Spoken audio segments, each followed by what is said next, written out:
Paper Crafter's library. In this video, I'm going to show you how to create this quick and easy birthday card. So in today's video, I wanted to give you an idea for using up some of those extra elements you may have left over from scrapbooking kits that you purchase. Now all the pieces you see gathered here come from the Webster's Pages Sunday Picnic collection. I had patterned papers left over from the actual collection kit, and then I had purchased some coordinating accents. I had already made a number of projects using those products and had these left over. So started thinking about, well, what can I do? In particular, what can I do with these pieces here? This was a sheet of patterned paper that came in the kit, and as you see, it has all these cards, and I thought, it would be a real shame just to use this side of the pattern when there's probably a lot you can do with this side here. So this sheet became the foundation for today's project. I started off by cutting one strip that had this particular card in it because I really liked the flowers and I really liked the color. And I also thought the sentiment in and of itself, dream, could be used as a sentiment for a card. Now, if you find you have cards like these and the sentiment that's on there is not really a good one for a card, like this one here, place to be, you're not going to give anybody a card that says place to be, well, I'm going to show you what you can do with that. So first off, I cut my piece here, and as you can see, I left the pattern on the top and on the bottom because I really liked how that looked. I then took a scrap of another coordinating paper from that kit, and I cut it down to 4 by 5 1/4. For my card base, I decided to go with pumpkin pie cardstock. I wanted a nice orange that coordinated with some of the tones in the card. And I started with a 8.5 by 11 inch piece of cardstock. I cut it at 4 1/4 inches to give myself a 4 1/4 by 11 inch piece of cardstock. I then scored it at 5.5 inches, folded it in half, made sure the edges were aligned, and then used my bone folder to achieve a nice crisp crease. So those are the main parts of my card. Now, I showed you earlier I had this trim card left as well, and I thought that this orange went really nicely. I wanted to keep the cards more in the tones of the yellow and the orange, so I decided to use that trim. And then the other piece that I wanted to incorporate, I really love these resin pieces and it's so hard to part with them, but the yellow bird fits in perfectly with the tones of these cards, so I decided to incorporate a yellow bird. So my first step here is to attach my trim. Now the card, I'm going to align it along the left here, and I want my trim to come in 2 rows. So I'm going to take some double-sided adhesive and I'm going to put a couple little strips of it along the top and along the bottom. I'm then going to take my trim piece, and if you look at it, you'll notice there's one side is shinier than the other, and I'd like the shiny side facing upwards. So I'm going to take that and stretch it across my card and fold it around the back so that it sticks to that adhesive. And I'm just going to take my scissors and trim that side. So now I want it to show up underneath, like so. Let me just take a quick peek with the lines in my grid paper, make sure that this is straight. And it looks like it's not quite straight here. And then I'm going to take now a second piece of this, and I'm going to align it right next to the first one, leaving just a little bit of a gap. And then I'm going to trim that down and fold that over as well. Use the lines on my grid paper as a guide.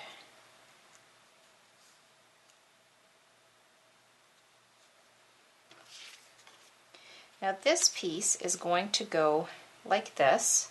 However, I want to pop it up. Now because I have these pieces in the middle, when I place my dimensional foam on here, I'm going to need to place it in the corners. So I'm just going to take one Stampin' Dimensional and place it in each corner. Now I'm just going to bring in a ruler here because for whatever reason I'm having a really hard time seeing if this is off kilter. And you can see with my ruler that it's totally off kilter. So let's just adjust these sides here. I want this like that.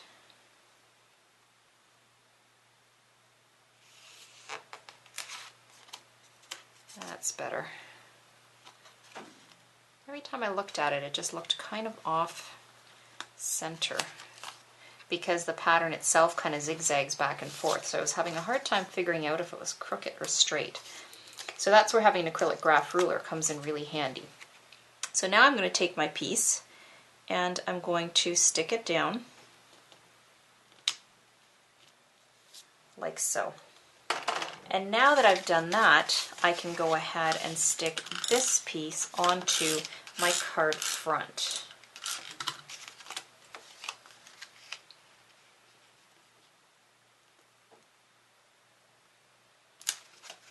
And I think I need to pull this just a little bit tauter.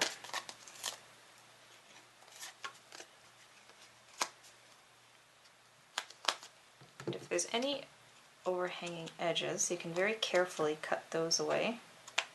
A couple of the loops are showing here.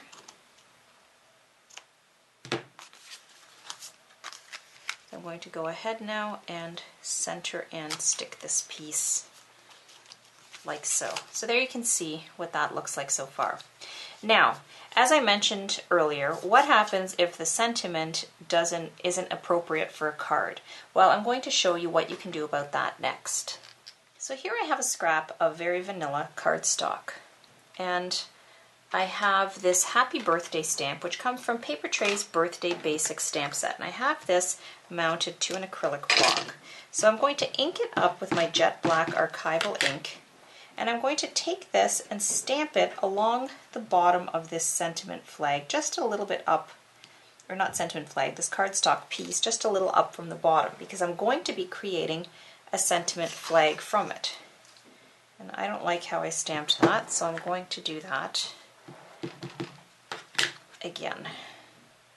So I'm stamping it a little higher than 1/8 of an inch up from the bottom of the cardstock, and that looks much better.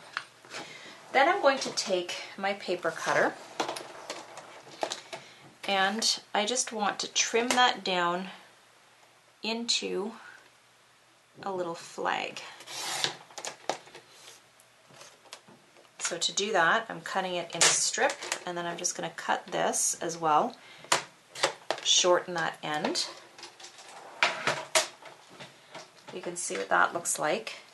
I'm going to grab my scissors, and I'm going to cut the end of this into a little fishtail like so. Then I'm going to bring back my card, and I'm going to use that to cover the sentiment. But I want to give it a little bit of dimension, so I'm going to curl it a little bit with my scissors, and then I'm going to take the one end and stick it with the mini glue dot, and then the other end I'm going to also stick to a mini glue dot. And when I stick it down, I want to make sure that I'm covering that sentiment there, like so. So there you can see I have that little flag. Now, I think I put that on a little bit crooked, so I'm just going to carefully lift that up and position it again like so. Now that looks better. So there you can see what that looks like. So now, a couple little finishing touches. I have that resin bird, but I'd also like to take a little orange rhinestone and place it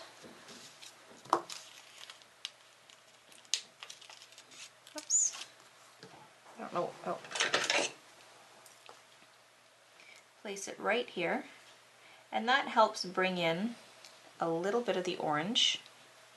Something stuck to the back of it there. So let's just grab another one.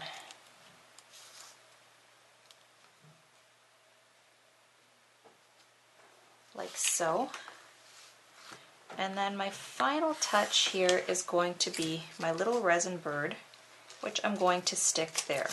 So I'm going to take a couple of mini glue dots in the back of this, and I'm just going to place him so that he slightly overlaps the birthday flag. So there you can see what that looks like. And you can see how easy it is to use these pre-done cards as the focal point of your card and then just adapt it to suit your purpose. So if the sentiment's not appropriate, you can cover it up with your own sentiment. If you enjoyed this video, you enjoy the way we teach and would like to learn even more, we invite you to check out Paper Crafter's library. Whether you're a beginner looking to learn the basics or an advanced paper crafter looking to learn new skills and techniques, you'll find it all here. Stamping, card making, scrapbooking, altered art, we cover it all. With over 1,000 videos currently in our library and over 50 videos added each month, we're the largest and most comprehensive online library of video tutorials for paper crafters on the internet. We invite you to visit our library and see what we're all about.